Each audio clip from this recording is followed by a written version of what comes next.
If you have been enjoying Edinburgh Business Stories and you want to keep up to date with some of the new episodes we've got coming out every other week, then why not subscribe? The stories, the guests we have are absolutely incredible and we wouldn't want you to miss out. Sheryl, thank you so much for joining us. Thank you. Good to be here. So give us some context, who you are and your business. My name is Sheryl Macaulay. I am a partner at EQ Accountants, and last year we merged. So I was a previous director with Douglas Hume, which is mainly based in the Borders. So after the merger, we became such a much bigger beast. So we have got 24 partners at EQ and over 200 staff. Amazing. And you got a big, nice office on Charlotte Square, yes. Yeah. We've got our Edinburgh office is in Charlotte Square at the moment. Our furthest north is Forfar. Dundee, which is our biggest office at the moment. Glenrothes, Kelso, Hoyk, Alnwick, Penrith. Oh my goodness. I'm sure I've missed one. Loads. So take us back. How did your whole accounting journey start? So it's a bit of a funny one. So I decided for years at school I was going to be a teacher. Loved my business studies teacher, thought she was great influence on the kids. I thought, right, that's what I'm going to do. Off I went to uni. Goodbye, mum and dad. Never want to see you again. I'm going to have a great life. And then a few weeks in, I was like, oh God, I'm so bored. Lectures there just wasn't enough lectures. And yeah, I met my best friend there, had a great time socially, but I was just, it just wasn't for me. So I decided after first year, okay, what am I going to do if I can't stick uni, which felt like it was going to be such a long time, like 4 years now seems like, 5 minutes. But back then it seemed like, oh my God, it's all my whole life. So I decided to write to all the local firms to say, would you please consider taking on a trainee? I'd love to come and join you. And Douglas Hume were the ones who invited me in for interview. So off I went, terrified. I had to borrow my mum's shoes, and off I went. And they decided to offer me a kind of summer placement. So I worked all summer and decided not to go back to uni. Begged them for me to stay, and they were like, "Yep, stay." But they tried to encourage me to go back to uni, and I was like, "No, not for me." So it was great. I qualified within 3 years. So I was 21 when I qualified, when all my friends at uni were just finishing up. So and starting out doing their professional exams. And is that pretty young then to qualify? 21? Yes. So usually you would go to university, you'd finish uni, you'd then do 3 years worth of work experience and exams. So you could be kind of mid-20s before you qualify. So yeah, 21 is pretty young to become a qualified accountant. Yeah. And so you don't need to go to uni then? Nope. Yeah, So it depends which qualification you want to do, but I did ACCA, and you just need hires to start that. So yeah, I don't think many people know that, to be honest. And so the summer placement that you went on with Douglas Hume at the start, was that with a view to becoming an accountant then, or was that just to yes. All right, okay. So I think when I kind of thought uni wasn't for me, I was like, well, what can I do? What am I good at? And we could do accountancy at school back then. So that was the only subject I could do really well. And I thought, okay, right, I'm going to do that. I wasn't that sure about how you did professional exams or anything. So I had to kind of find out myself. Yeah.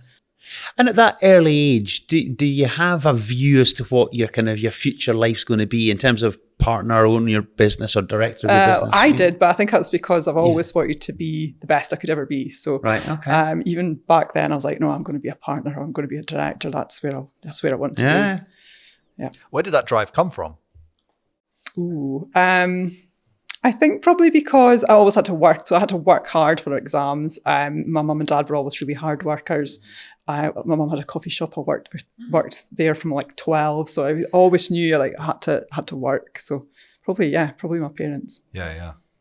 And that's interesting. So your mum had the coffee shop. So how much can you relate then to your clients now who are in business? To kind of using your mum's experience. Yeah, I mean, seeing from the very beginning how hard she had to work to make a living. A coffee shop is hard graft. So seeing that and seeing how having to deal with employees and doing the finances at night time and stuff. So yeah, it kind of gives you an insight of how a business worked. So when, you go in at 18, were you making tea? No, actually, I thought I was going to make tea. But no. I did have to do some filing. We did have filing cabinets back then. But no, you're kind of put in the deep end. It was, here's a job and start on the small ones and work your way up. So yeah, very quickly you were actually doing proper work. Yeah. And so at that point, you got your qualifications. You're then just deep into client work then, are you? And that's just... yes, although I decided to get pregnant just after I qualified. So that put a spanner in the work, but I was determined to get back and get my career, get on the career ladder. And so that was quite a conscious decision then? To have a baby? No. Well, sorry. I mean, in terms of the focus of like, you've always wanted a career. This is where you want to go. Yes. Yes. Well done, mate. Sorry, I should have added more context to my question. But yeah, because I think that's quite interesting, right? Because that often is quite a big. I'm only saying we have a 7-month-old, so for me, my wife's at that stage just now as well of like, do I go back into my career and focus on that, or do I stay at home? Yeah, it was not. It was never an option. I was going back to work. Yeah. Yeah. Okay. Yeah. And so how have you found it? Because you've obviously got 2 kids you were talking about earlier on. How's that been then? Kind of having a career. It's hard. I always think there's no right or wrong way, and mums should never get hung up about what they do. I had lots of support. So I had my parents, I had my mother-in-law, I had my sister-in-law, who all helped out looking after the kids. My husband was worked on shifts as well, so he was home a lot. So I had a lot of support, and I think that made a difference. And without that, I don't know where I would have got to, because childcare is so expensive for people. But yeah, having that support was great for me. It meant I could go back to work and stay late or whatever I needed to. Yeah. And so Douglas Hume, how long were you in Douglas Hume then before you transitioned? The merger? 21 years, I think. It was 21 years. Yeah. Yeah. And so how does that work then? So obviously you start off as a summer kind of placement, and then your career grows. Talk us through the kind of the career path. So once you're kind of qualified, you just try and get really good and bigger jobs, a lot more client contact, and then you try and kind of get your own clients. So you've worked on a lot for a while, you might get some from a partner because you've worked with them so long, and trying to build your client portfolio yourself to then get to a kind of level. You're always, back then I think the work hard ethic, you're always trying to be the best you can be. So, you're trying your hardest. And I think when you're kind of a young woman, don't want to play the woman card here, but it's really difficult because people don't think, because I qualified so young, people don't really take you seriously, because how on earth do you know what you're talking about if you're only 22, 23? So that was a real hurdle to get over, and kind of just try, you have to just be confident and prove that you know what you're talking about. So that was difficult. But then I think once you've kind of got a good client base, people tell people that you're good, and that there's nothing better than somebody coming to you and saying, oh, such and such said I should come and talk to you, and then you just get a bit more confident and you build up. So when I think I was 28 when I got made an associate, which is the kind of next step before becoming a director. But at that time I was sat down, we want you to become a director next year. So I knew then that was the kind of next stage, and that's, you buy in at that point, and you become one of the decision makers, which was great. So I was, did that for 10 years before the merger. Right. Okay. And again, just before, because we'll get to, I'm sure, the merger and how that's all gone for you, but this. As an accountant, you grow professionally in terms of becoming better and better being an accountant. But I guess there's so much more to it as you start to build the business. So how did you kind of acquire the necessary skills to get to where you're at? It comes out of just doing it more and more, meeting more people. I mean, it's quite daunting going out to try and get new clients. It still is quite scary sometimes. Right. But you just have to build your confidence and be confident in what you do, and care. So, caring is a really big point of what I do and how I feel about my clients. Like, I go in there and I really care about what they get up to and how they do, and just build a great relationship with people. Yeah.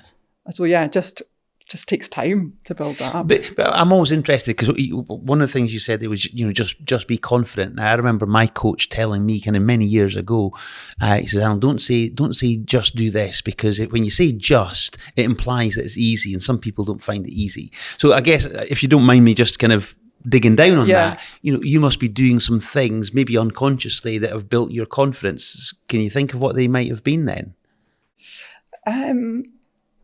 Yeah, I suppose. So I used to always find like business development difficult, like going and speaking to new people. And I remember sitting one day and the male partners were like, "Oh, we're going to take the clients to golf." I was like, "I don't play golf, and how do I go and ask a man to go and do something?" So I decided, okay, I'm not going to do that. What else can I do? So I started doing ladies events. So we did that for 3 years. So I decided to invite all the local ladies along, and we had a speaker, and the ladies that came showcased their businesses, and that worked really, really well. But because it was so good, the next year you had to do something better. You had to have a better speaker, and that cost more money. And so we did that for a good few years, and it worked really well. But doing that and making myself stand up in front of people and speak helped loads, because just putting yourself outside your comfort zone helps. See, I like that. I guess what I've taken from that is almost that environment of golf wasn't yours, but you created your own environment that you can own and develop. I like that. So that definitely helped. Really good. Definitely helped. And is that something that you've carried on kind of through the business and even into the EQ? So we kind of stopped it because it was just getting, how do you improve it every year without then spending thousands and thousands of pounds on it? So we did kind of stop. But when we've merged with EQ, we've started doing what we call EQ hosts. And last year we did a women's event at Strathbury, handbags, if nobody knows what that is. Right. And then we did a kind of a thing at Hawksmoor. So we had a sit down lunch. We invited lots of ladies. Again, it was kind of sharing their stories, and we had a speaker. So similar ideas, and I want to kind of continue with that. Because it worked really well. Tell us more a little bit. You said earlier about you're an accountant, but you're not boring. What do you mean? I just hope that I come across as not a stereotypical accountant. Sorry. It's not all about numbers. Yes, a big part of my job is about numbers, but it's about helping and caring with the clients. It's about being on their, I'm going to use the word journey, I hate that word, but being on their journey with them and being a part of their business. So it's all about relationships and helping them along rather than just numbers. And how would you do that, or how do you encourage your team to kind of build that care in and build the relationship? Because everyone talks about it, don't they? Oh, relationships important, but actually, what are the component parts for you? To me, it's about picking up the phone, speaking to them. Don't hide behind emails. I know lots of people do that, and it's hard sometimes to pick up the phone, but just try and encourage people to do that. And if you get invited along to an event, go and spend time with people, get to know them more. Have you run specific training with your teams on that? Like, is that something that's built into? We haven't, no, but we are hoping to launch a kind of development pathway for all our staff at EQ, so that they do get a lot more support, a lot more management support, a lot more leadership support, and a lot more help with that kind of thing. Yeah, because I think that's interesting around, you can have people come in and do the doing, and they can be very good at doing the doing, but the soft skills that are required that I think often set businesses apart, and especially, accountants, there's loads of accountants, and what's the difference between this accountant and that accountant? Well, as long as they do my numbers right, then I should be happy. But actually, what you're saying is a lot more around those soft skills of, once you get to a certain size, you get invited to golf days, and that's nice and things like that. But, it's intriguing around the importance of those soft skills. Have you found the picking up the phone specific issue amongst like younger new grads coming in? Absolutely. But then the new generation or the next generation, they're quite happy to get a text message, a WhatsApp message. You would never dream of doing that years ago. So actually it's just kind of knowing who your client is and how they want to communicate with you. But certainly the younger generation are terrified to pick up the phone. Yeah. Yeah, well, we found that as well here. It's just like such a Alien interesting thing. It's just like, so often I'm like, just ring. Because you'll be able to get an answer in like 5 seconds. And it's, just share a little bit. Yeah. We were chatting about this the other day as well, weren't we? But it's a funny barrier but again, is also the client is a different dynamic as well. And actually, as you say, they might be happy just to get a WhatsApp as well. Yeah. So yeah, that's quite interesting. And you've seen a big shift of that in your time, from when you started. Yeah, we used to write letters. Yeah. Send letters. We don't do very many letters at all anymore. So yeah. But text messages and WhatsApp's funny. Yeah. And I wouldn't use an emoji on the end of a text message, but youngsters love that. But I'm still not there. Yeah. How have you seen then as well accounting software change? What does that look like? So loads of a change and a lot of change to come. So a lot of automation. Sage used to be the absolute front runner with software, and now it's kind of back in the back room. So Xero completely took over. We use things like Dext, Fathom. So there's lots of different program software out there that's really helpful and cuts out lots of time as well. And as a consequence, the kind of the nature of an accountant's role has changed as well, hasn't it? In terms of being more. Yeah, well, I'd say so. So it takes a lot less time to do the numbers now because there's so much software. Yeah. So it's more important that you can actually speak to your clients and have that relationship with them, because even when AI comes through and there's so much more automation, they still need somebody to sit down with them and talk through the numbers. You need to understand them, and I think without a person, that's going to be quite difficult. Yeah. So tell us a little bit then about the merger. What was that? Okay, so at Douglas Hume, we were very independent and we were never going to merge. We were never going to do anything like that. And the opportunity came up and we sat at AGM, and I think it was Dan who said, this has come up. What do you think? And no, never. No, we're not doing that. And I was like, come on, let's think about it. Alan, who was our managing director at the time, he was wanting to retire. And we had Darren, Caroline and Mike, who were all the same age and kind of early 50s, and myself and Victoria. So we thought about it some more, and it was quite an emotional thing to talk about, because it's our family as well as our kind of business. And we decided that actually, if Alan retires, we have to buy him out. Caroline and Mike and Darren could all go at the same time. We're going to have to buy them out. Victoria, what the hell are we going to do? In 5-10 years' time. So it was like, okay. So it actually focused the mind and thought, well, actually, we've got IT issues coming down the road. How are we going to afford to fund them? We want to grow. How are we going to fund the growth and buy all these people out? And we have some great staff coming through. And yes, maybe in 10 years' time or something, they could step up or whatever, but nobody has the money to buy in anymore. So with all that in mind, and we met the guys at EQ, and we were like, oh my God, they fit really well. I mean, we're really kind of on the same page. We thought, okay, let's look at this some more. So we did, and off we went, and it didn't take long. So that was, I think our first conversation was October, and we merged on the 1st of May, 2024. Right, quick. So it's quite quick. Yeah. Due diligence was really hard work. Yeah. Well, at least you're accountants, though. I mean, Can I just go back on something that you said, that no one has the money to buy in anymore? Go and just tell me what's behind that, you reckon? So in a professional practice, you have to buy in. So you have to buy somebody else out. So when somebody exits, they need paid out. So you need to fund it. Now, we're not talking about small amounts of money here if the business is worth a lot of money. And when I did it, you could go to the bank and ask for a professional practice loan, and you could get one back then quite easily. You can't get that anymore. people are having to find the money. Youngsters don't have savings. They are spending their money on, some of them they don't have houses yet. So to try and tell them that you need to save £200,000 to buy in, is just, they just can't do it. So what does that pathway look like then? So for those younger ones who do aspire one day to become? So part of the merger, because we're a bigger beast, people can become a principal or a partner without having to buy in. So you might always be an employee, but actually you still have that kind of top level status. So the merger for us was very much great for the youngsters as well, because they can get to the top without having to put their hand in the pocket. So if there's, excuse my ignorance, 5 directors or 5 partners and you wanted to bring in a 6th, in a sense, you 5 would dilute.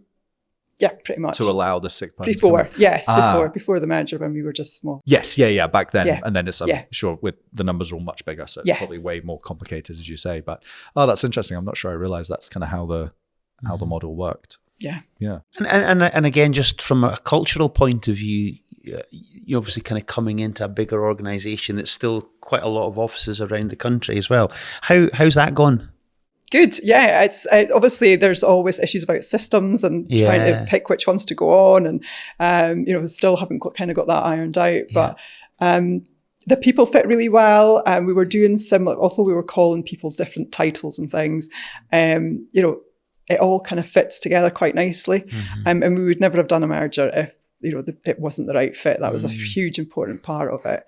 So yes, we've got different offices and people still kind of work in their own office, but this past 2 weeks we've had a lot of them down from Dundee working in Kelso just to kind of come and see how we do things, which has been really helpful. And just in terms of that due diligence process, I guess you're right, the numbers all been part of that, but the cultural fit as well. So what are the things you were looking for to say, yeah, these guys are the ones that would be happy to partner with? Well, personality, I think, takes a part. So obviously, the partners need to work with partners that you can trust. It's a really difficult thing to start working with people that you don't really know, but kind of straight away when you just get that kind of feeling that actually we can work with these people. It was very important that the story was we are growing. We are not merging to save costs here. We need everybody to grow. So when you hear about mergers, you think, oh God, we're cutting costs and everybody's going to get made redundant. It wasn't like that whatsoever. We were constantly advertising for new people to join. So what on the day that you announced it to your Douglas Hume, organisation, who spoke and what was what was the message? So we tried really hard to keep it under wraps. Obviously, people find out before you wanted to find out. We spoke to our kind of managers first to let them know, to say, look, this is coming, and the reasons why. We spent a lot of time explaining why we made a decision, and then trying to get everybody in a room together on the same day to announce it was pretty difficult. So we decided to do a kind of Teams call. So we had everybody on Teams, and the managing director, Darren, at the time basically had a script and had to say, right, so everybody got the message at the same time. And then obviously we were all in kind of different offices. So there was we were directors back then. So directors in each office to kind of field initial questions. So otherwise, if it was different people telling pockets of people, it's really difficult to get the same story across. So that worked, I think. And so, sorry, go back then. That was May of 24 last year, right? Okay. Yeah. So not quite a year in. So nearly a year in. Yeah. And what about? Can I go back to earlier in your career when you were announced to the team as an associate? Yes. What feelings were going through you at that point? I was absolutely terrified that day. And I can remember sitting in the board, we could all fit in the boardroom at that day, terrified. I remember one of the girls that I started with, she actually bought me a card and a bottle of wine and was like, congratulations, that's amazing. So once it was out, it was such a relief. But you just feel that total imposter syndrome that you're not good enough to be that person. And was that just the feeling kind of leading up to the announcement, or was it immediately better afterwards? It was immediately better afterwards. I kind of was like, thank God for that. It's funny. I was terrified. I wasn't terrified to become a director because I don't know, but I think it was just that next step and everybody knowing that actually that's your kind of journey that you're going on. And what was the response once the news was out? And okay, I think. I don't know. Everybody seemed to be nice to my face. I don't know. But I think it was okay. Yeah, I think people saw that I worked hard and that I deserved to become an associate. Yeah. And how have you found that then with the latest merger? Again, going from a relatively small into this big giant team. Has there been the imposter syndrome feel or? No, I wouldn't say as much. So Victoria and I from Douglas Hume were very keen that if we were joining EQ, that we were part of the board. So there's 8 members of the board that effectively run EQ, and then we've got the kind of partners underneath. And we were like, we are not doing it unless we can be that person on the board. Otherwise, we're kind of what we felt like was taking a step back because we're both still got so much to give in our career. So I think because we were able to come in at that kind of level, it was like, well, yeah, that was fine. Didn't really have imposter syndrome at all. I think we kind of knew that that's where we should be. Yeah. And then in terms of now giving back, you know, when you were 18, you were given that opportunity to start. What does that look like? I know you're only a year into this new, but what opportunities are you hoping to bring to school leavers, and what does that look like? Yeah, so before the merger, we had a school leaver program, and EQ did as well. So I was very much part of bringing that in because I had gone through that system, and I was like, well, if I can do it, so can anybody else. And the kids are fantastic. They come in terrified, and you see them grow, and it's great to see. So, and you're learning them the way you want them to learn. So it's not like they're coming in from another accountancy firm that might do something a bit different. You're actually molding them into the kind of person that you want them to be. So yeah, I'll absolutely love seeing the kids come through. I used to be involved in interviewing them. Not so much anymore, but it's just really nice to see them come in and grow. And so what's your focus now then? Is it building out the Edinburgh office then? Or do you have other involvements elsewhere in the EQ? I have other involvements, but yeah, Edinburgh is our growth. We want Edinburgh to become a kind of flagship, and we want to grow it lots. So we're looking for hiring staff. We want to get more and more clients in the Central Belt. So yeah, it's the kind of start of EQ Edinburgh, I would say. Ah, great. And again, do you have any particular niches that you like to operate in, or types of clients you like? Yeah, I mean, my kind of niche, if you can call it that, is kind of professional services. I've got a lot of architects, engineers, project management, so the kind of property kind of sector, but that doesn't say I won't look after anybody else. So I also do, it's funny, from being back in the borders, we've got a lot of kind of high net worth clients, a lot of inheritance tax issues that go along with high net worths. So I kind of have that kind of element, and then obviously coming into Edinburgh, the corporate side, and actually kind of marry up together. So I talk a lot about succession. So clients are looking to sell their business or retire, and it's like, okay, how do they do that? And if they've done that successfully, they then probably give themselves an IHT issue. And because of the background that I have, that can actually help them after sale as well as just being part of the business. And so from again, just out of curiosity here, then, do you have an arm, like a wealth management arm or kind of financial advisory arm? No, we don't have one in house, but we work with lots that we recommend. But no, we made a conscious decision not to have, which is different from some other accountancy firms. They have that, but no, we've decided not to do that. Yeah. And again, just interested in the growth of Edinburgh then, what would your kind of business development approach be and marketing? And I say that almost, and again, if you allow me to say it, accountants typically haven't been brilliant at marketing or BD. Yes. And so I'm just curious to get your take on. Yeah, so we have a marketing team in-house, so obviously they will do lots of that. But I mean, obviously we've got, as I say, we've taken more space, so hopefully we can shout about that. Just getting along to events. Last year we sponsored part of SpyFox, which is obviously one of the huge things in the property sector. We want to do more with them, so hopefully that will help. Great. And just get our name out there a bit more. Keep going. Yeah, good. Excellent. Love it. We ask all our guests, what is your guiding principle in business? Ooh, I can't remember what I said in my note. If you work hard enough, you can achieve anything. Well, you didn't make that up, because that is what you wrote. So I'm glad you're all on the same page. So go on, Bill, just give us a bit more on that then. Well, you look at Olympians, how did they get there? They got there because they worked damn hard to get there. And so, and I bet when they were little, they thought, God, I want to be an Olympic. How do I get there? And just dream. dream big, and if you work hard enough, you'll get there. Amazing. Sheryl, thank you so much for coming on, sharing a bit of your story, and we wish you all the luck in the future. Thanks very much. Brilliant. Thank you. Amazing.